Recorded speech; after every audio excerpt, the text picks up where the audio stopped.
നമസ്കാരം, എല്ലാവർക്കും മറ്റൊരു വീഡിയോയിലേക്ക് സ്വാഗതം. അപ്പം ഗൈസ്, ഇന്ന് ഞാനേ ഇപ്പം നിങ്ങൾക്ക് വണ്ടിയൊക്കെ ഉള്ളവരാണെങ്കിൽ, പ്രത്യേകിച്ചും കാറ്, പിക്കപ്പ് വണ്ടികൾ, പിന്നെ ഇപ്പം ഇറങ്ങുന്ന ബൈക്കുകൾ, അതായത് 2 വീലറിൻ്റെ കാര്യം പറയണ്ടല്ലോ. ഇപ്പം എല്ലാം EFI ആണ്. അതുകൊണ്ട് തന്നെ ഇപ്പം കോൾഡ് സ്റ്റാർട്ട് എന്ന് പറയുന്ന ആ ഒരു സംഭവം എല്ലാവരും ശ്രദ്ധിക്കേണ്ട ഒരു കാര്യമാണ്.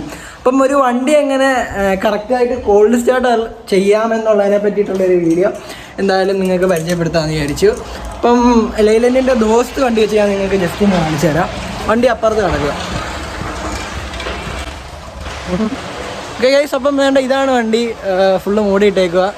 ഇതൊന്ന് ഈ മൂടിയൊക്കെ എടുത്തൊന്ന് കളയട്ടെ, എന്നിട്ട് വരാം.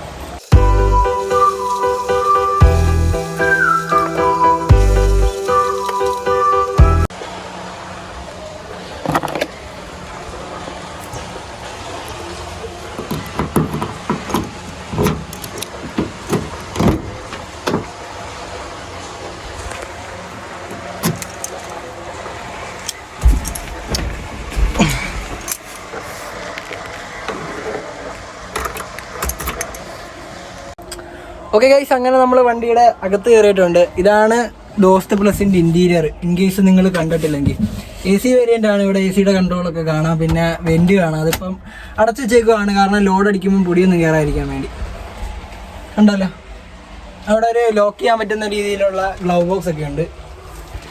പിന്നെ പവർ വിൻഡോസ് ഒന്നുമല്ല, സാധാ കറക്കി തിരിക്കുന്ന പൊക്കുന്ന തന്നെ പവർ വിൻഡോ, നമ്മുടെ കൈ കൊണ്ടുള്ള പവർ വിൻഡോ. ഇനി ഈ വണ്ടി ഇപ്പോൾ എടുത്തിട്ട് 2 ദിവസമാവുന്നു. അപ്പം ഈ വണ്ടി ഇനി എങ്ങനെ ഞാൻ കോൾഡ് സ്റ്റാർട്ട് ചെയ്യുക, അതായത് ഇപ്പം എടുക്കാതിട്ടിരുന്ന ഒരു വണ്ടി സ്വാഭാവികമായിട്ട് സംഭവിക്കുന്ന അതിനകത്തുള്ള എഞ്ചിൻ ഓയിൽ ഉണ്ടല്ലോ, അത് കട്ടിയാവും, ചെറിയ കട്ടി വരും. അപ്പം ഇതുകൊണ്ടുണ്ടാകുന്ന പ്രശ്നം എന്താണെന്ന് വെച്ചാൽ, നിങ്ങളിപ്പം സ്റ്റാർട്ട് ചെയ്തിട്ട് വണ്ടി ഉടനടി തന്നെ എടുത്തുകൊണ്ട് വന്നെങ്കിൽ അതിൻ്റെ എഞ്ചിൻ ലൈഫിനെ ബാധിക്കും. കാരണം എല്ലാ സ്ഥലങ്ങളിലും, അതായത് എഞ്ചിനുള്ളിൽ ഒരുപാട് മൂവിങ് സ്ഥലങ്ങളുണ്ട്. അപ്പം എല്ലാ സ്ഥലങ്ങളിലും ഈ ഓയിൽ എത്തണമെന്നില്ല. ഈ ഓയിൽ എത്താനായിട്ട് കുറച്ച് സമയം എടുക്കും. അപ്പോൾ ഈ ഒരു 10-20 സെക്കൻഡ് നിങ്ങൾ വണ്ടി സ്റ്റാർട്ട് ചെയ്തിട്ടേക്കുവാണെങ്കിൽ ഈ ഓയിൽ എല്ലായിടത്തും ഒന്ന് എന്താ പറയുക ഓടി എത്തുകയും അങ്ങനെ ലൂബ് ചെയ്യുകയും ചെയ്യും. അങ്ങനെ എഞ്ചിൻ്റെ തേയ്മാനത്തിനെ അത് കുറയ്ക്കാനും ലൈഫ് കൂട്ടാനും സഹായിക്കും. വളരെ സിമ്പിളാണ്. ജസ്റ്റ് ഞാൻ നിങ്ങൾക്കൊന്ന് കാണിച്ചു തരാം. ആദ്യമേ തന്നെ വണ്ടി ഇഗ്നീഷൻ ഓൺ ആക്കുക. ഇപ്പോഴേ സ്റ്റാർട്ട് ചെയ്യരുത്. കണ്ടോ, വണ്ടി ബൂട്ടപ്പൊക്കെ ആയിട്ടുണ്ട്. ഇനി നിങ്ങൾ ശ്രദ്ധിച്ച് കേൾക്കുകയാണെങ്കിൽ വീഡിയോയിൽ അത് ക്ലിയർ ആയിരിക്കില്ല. നമ്മുടെ ഡീസൽ വണ്ടിക്ക് അതേപോലെ തന്നെ പെട്രോൾ വണ്ടിയേക്കും ഫ്യൂവല് സക്ക് ചെയ്ത് എഞ്ചിനോട്ട് എത്തിക്കുന്ന ഒരു പമ്പിൻ്റെ സൗണ്ട് കേൾക്കാം. ഇപ്പോൾ ആ സൗണ്ട് ഈ വണ്ടി നിന്നിട്ടുണ്ട്. ഇപ്പം നിങ്ങളുടെ വണ്ടിക്കും അത് വേറൊരു പോയിന്റിലായിരിക്കും. അതായത് ആ ഒരു മൂളൽ നമ്മുടെ പെട്രോളോ അല്ലെങ്കിൽ ഡീസലോ പമ്പ് ചെയ്ത് എഞ്ചിനിൽ എത്തുന്ന ആ ഒരു പമ്മൽ എപ്പോഴാണോ നിൽക്കുന്നത്, നോർമലി അതൊരു 10-20 സെക്കൻഡിനുള്ളിൽ നിൽക്കും. സോ അത് ചെയ്യുന്നത് നല്ലതായിരിക്കും. വണ്ടി എപ്പോഴും ഇഗ്നീഷൻ ഓൺ ആക്കി ഒരു 10-20 സെക്കൻഡ് അങ്ങനെ നിർത്തിയിരിക്കുക. ഇപ്പം ഞാൻ കാണിച്ചത് പോലെ തന്നെ നിർത്തിയിരുന്നിട്ട് എന്നിട്ട് മാത്രം വണ്ടി സ്റ്റാർട്ട് ചെയ്യുക. സ്റ്റാർട്ട് ചെയ്തിട്ട് ഉടനടി ആക്സിലേറ്റർ കൊടുക്കരുത്. കുറച്ച് നേരം സ്റ്റാർട്ട് ചെയ്ത് വെച്ചിരിക്കുക.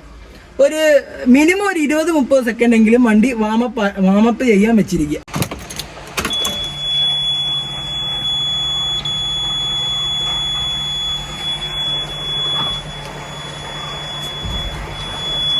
അതുപോലെ തന്നെ നിങ്ങളെപ്പോൾ സ്റ്റാർട്ട് ചെയ്താലും ക്ലച്ച് ചവിട്ടുന്നത് നല്ലതായിരിക്കും. ഗിയർ ബോക്സും എഞ്ചിനും തമ്മിലുള്ള ആ ഒരു കണക്ഷൻ അവിടെ ഒന്ന് ഫ്രീ ആയി കിട്ടും.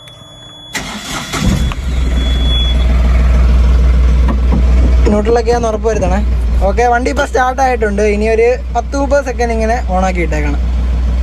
ഓക്കെ ഫ്രണ്ട്സ്, അപ്പം ഇത്രയേ ഉള്ളൂ ഇന്നത്തെ വീഡിയോ. ജസ്റ്റ് ഒന്ന് നിങ്ങൾക്ക് മനസ്സിലാവുന്ന രീതിയിൽ കോൾഡ് സ്റ്റാർട്ട് എന്താണ്, അത് നല്ല രീതിയിൽ ചെയ്യുന്നതുകൊണ്ടുള്ള ഗുണങ്ങൾ എന്തൊക്കെയാണ്, ദോഷങ്ങൾ എന്തൊക്കെയാണെന്നാണ് ഈ വീഡിയോ കൂടി ഞാൻ ഉദ്ദേശിച്ചത്. വളരെ എളുപ്പമാണ്. ഇപ്പം ഇത് ചെയ്യുന്നതുകൊണ്ടുള്ള ഗുണമെന്ന് വെച്ച് കഴിഞ്ഞാൽ എഞ്ചിൻ്റെ ലൈഫ് കൂടും. അതേപോലെ തന്നെ എടുക്കാതിട്ടിരിക്കുന്ന വണ്ടി സ്റ്റാർട്ടാക്കുമ്പോൾ അതിൻ്റെ ഓയിൽ കട്ടി ആയതുകൊണ്ട് ഫ്രീ ആവാൻ കുറച്ച് സമയം എടുക്കും. ഫ്രീ ആയിട്ട് അത് എഞ്ചിൻ്റെ എല്ലാ മൂവിങ് പാർട്സിലും എത്തുമ്പോഴേക്കും കുറച്ച് ടൈം എടുക്കും. ആ സമയം നമ്മൾ വണ്ടിക്കൊന്ന് കൊടുത്തിരുന്നാൽ അത് ഭാവിയിലേക്കുള്ള എഞ്ചിൻ പെർഫോമൻസിനെ നല്ല രീതിയിൽ പോസിറ്റീവായിട്ട് അഫക്റ്റ് ചെയ്തോളൂ. അപ്പോൾ ഇത്രയേ ഉള്ളൂ ഗൈസ്. നിങ്ങൾക്ക് മനസ്സിലായി കാണുമെന്ന് വിചാരിക്കുന്നു. മറ്റൊരു വീഡിയോ കാണാം. ശരി.